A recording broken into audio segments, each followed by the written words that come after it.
Olá e bem-vindos. Olha, o material que a gente tem para analisar hoje é daqueles que fazem a gente pensar bastante. Com certeza. Recebemos trechos de um livro chamado Evangelho Comentado segundo Mateus, do autor Aloísio Fontes. A proposta aqui é bem ousada, né? Muito. Pegar um texto de 2000 anos, o Evangelho de Mateus, e passar um filtro muito específico nele, o da doutrina espírita. E o mais curioso é que o objetivo não parece ser, assim, teológico ou acadêmico. Não é. É mais como um guia prático, sabe? Um manual para transformação pessoal. Exatamente. A grande sacada do livro, pelo que os trechos indicam, é tentar criar uma ponte. Uma ponte entre a mensagem de Cristo e a mentalidade do século XXI. E como ele faz essa ponte? Para fazer isso, o autor usa algumas ferramentas conceituais do espiritismo, como a ideia de que a alma é imortal e a lei de causa e efeito, que basicamente diz que toda ação tem uma consequência, né? Certo. A intenção é que os ensinamentos não fiquem lá no passado, tipo uma história antiga, mas que se tornem lições vivas, lições que conversem tanto com a nossa razão quanto com o nosso sentimento. Ok, vamos começar a desembrulhar isso então. A primeira coisa que me veio à cabeça foi: por que justo Mateus? Dos 4 evangelhos, por que focar nesse? Ótima pergunta. O material explica que a escolha de Mateus não foi, assim, aleatória. Ele é considerado o mais didático dos evangelistas. Didático em que sentido? Ele tem uma mania de organização, digamos assim. Ele agrupa os ensinamentos de Jesus em grandes blocos temáticos, os famosos sermões. Ah, como o Sermão da Montanha? Exato. O mais conhecido é o Sermão da Montanha, que é praticamente um resumo do núcleo ético do cristianismo. Essa organização faz de Mateus um ponto de partida muito claro para quem quer estudar a mensagem de forma estruturada. Faz todo sentido. É como se ele já entregasse os capítulos prontos. E como funciona essa releitura na prática? O autor simplesmente diz: na minha opinião, isso significa aquilo. Não, é um pouco mais sofisticado.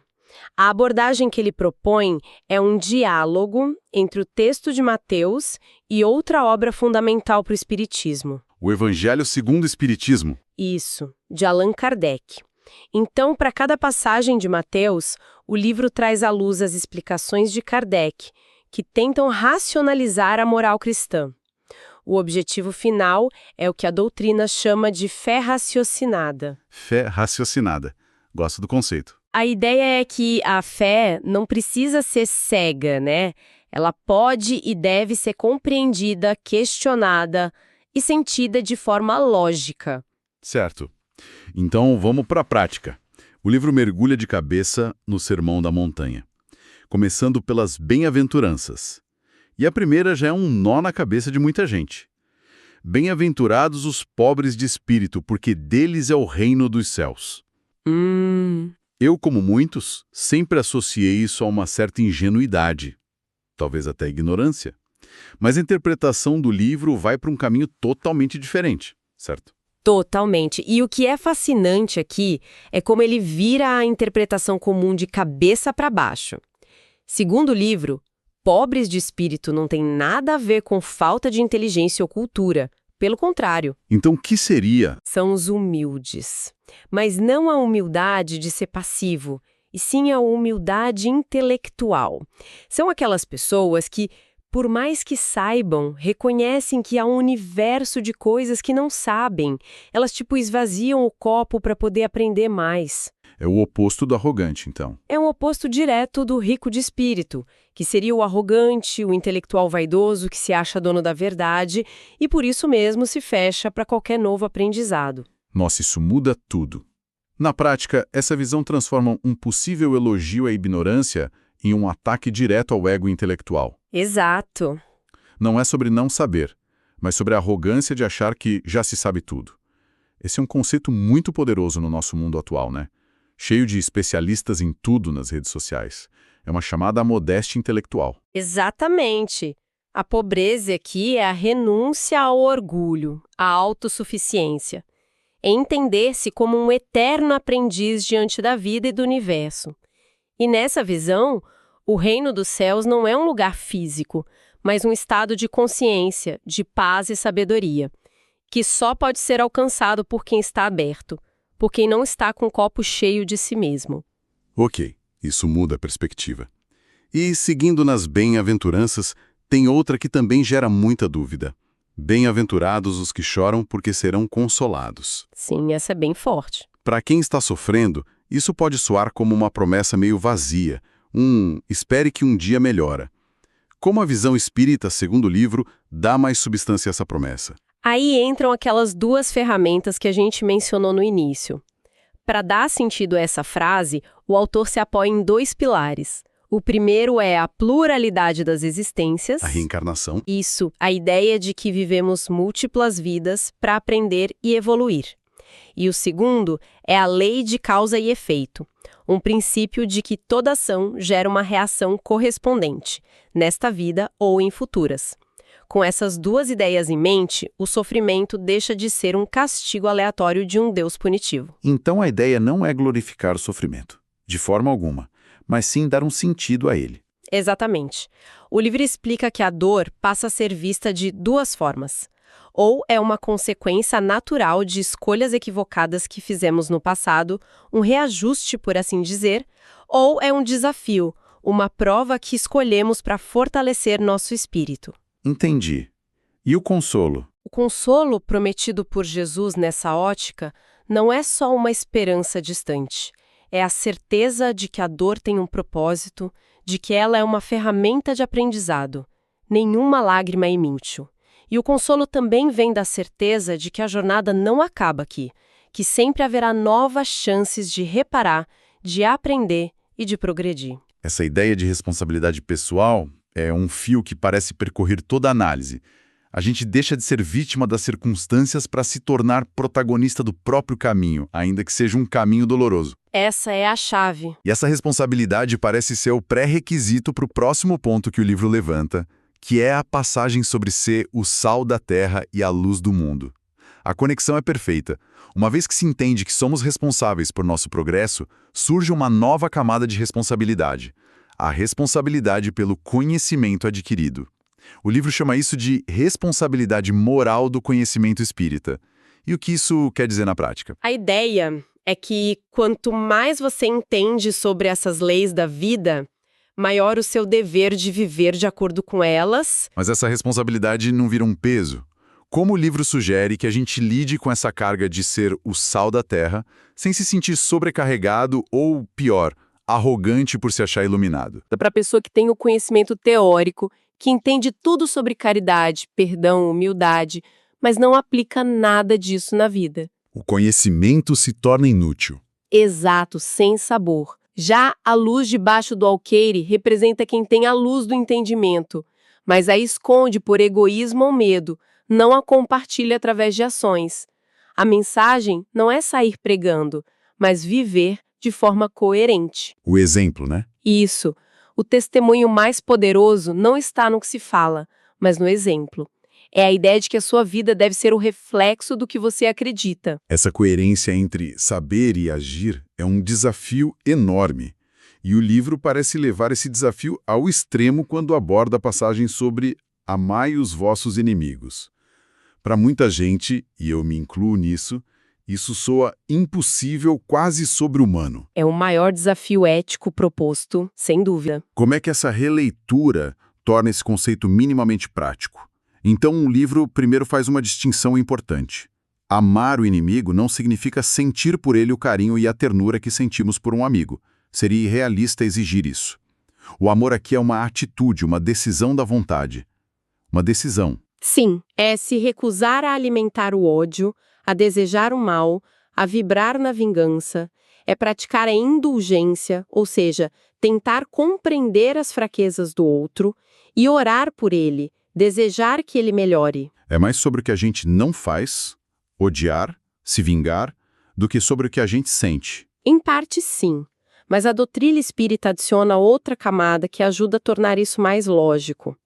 Ela sugere que aquele que nos fere é, antes de tudo, um espírito doente, ignorante das leis do amor, prisioneiro das próprias imperfeições.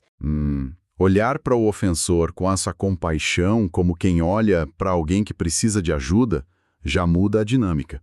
E tem mais. O O livro lembra que, pela pluralidade das existências, talvez a gente já tenha estado no lugar dele. Ou, quem sabe numa vida passada, nós fomos a causa do desequilíbrio que o levou a nos ferir hoje. Essa perspectiva muda tudo. Deixa de ser uma questão de eu, a vítima, contra ele, o agressor. Exato. E passa a ser uma dinâmica complexa entre dois espíritos em evolução com uma história pregressa. O perdão, então, não é um favor que eu faço ao outro. Não. É um ato de libertação para si mesmo. Exatamente. Perdoar é quebrar o ciclo de ódio que nos aprisiona ao ofensor. Enquanto não perdoamos, ficamos energeticamente ligados àquela pessoa e àquela situação. O perdão, nesse contexto, é um ato de inteligência emocional e espiritual, uma forma de seguir em frente. Mas isso levanta uma questão prática. Como diferenciar o perdão da conivência? O livro aborda o limite entre ser indulgente com o ofensor e, ao mesmo tempo, não ser passivo diante da injustiça. Sim, essa é uma distinção fundamental que o material destaca. Perdoar não significa aprovar o erro, nem renunciar à justiça. A justiça, inclusive a humana, tem seu papel de educar e corrigir. É uma atitude interna, então. É uma atitude íntima, do coração. Você pode e muitas vezes deve tomar as medidas cabíveis para coibir uma injustiça, para se proteger ou proteger outros, mas você pode fazer isso sem ódio, sem desejo de vingança pessoal. O foco muda de punir o culpado para corrigir o erro e educar quem errou, inclusive para o bem dele mesmo. É uma postura muito mais madura e desafiadora. Então, se a gente juntar todas essas peças, a humildade para aprender, a responsabilidade para aplicar e o perdão para se libertar, qual é a imagem final que essa obra propõe? O que tudo isso significa no conjunto? Significa que o Evangelho, visto por essa lente, deixa de ser um código de regras a serem seguidas por medo de um castigo divino. Ele se transforma num convite à autoobservação e à transformação consciente. É um roteiro de evolução. E o fio condutor que amarra tudo isso, o princípio organizador, é o que o livro chama de lei de amor. Aquele resumo que Jesus faz de toda a lei, certo? Exatamente.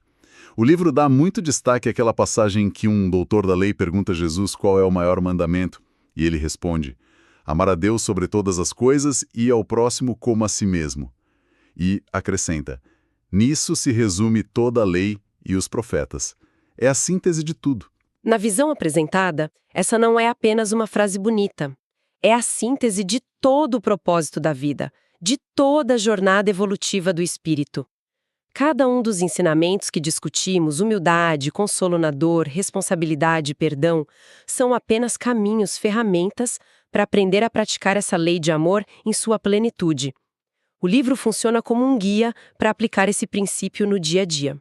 No fim das contas, o que fica claro a partir desse material é um convite para tirar a poeira de um texto clássico e enxergá-lo com olhos de hoje. Isso, exatamente. A proposta do Evangelho comentado parece ser a de traduzir o que poderia ser uma letra sagrada e distante em um mapa vivo e aplicável para os nossos dilemas. Sim, é um esforço para mostrar que, para além de qualquer rótulo religioso, a mensagem central é um chamado universal à evolução moral.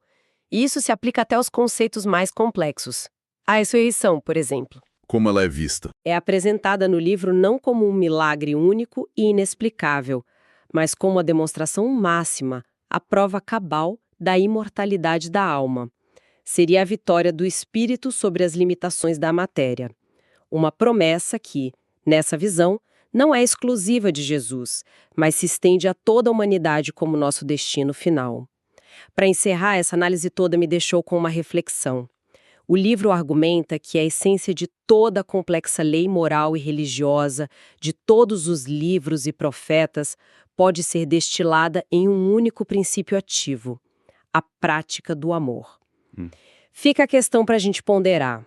O que mudaria de verdade nas nossas interações diárias, no trabalho, na família, no trânsito, se cada decisão, cada palavra que dissermos e cada silêncio que fizermos fosse passado primeiro por esse único filtro: Isso é um ato de amor?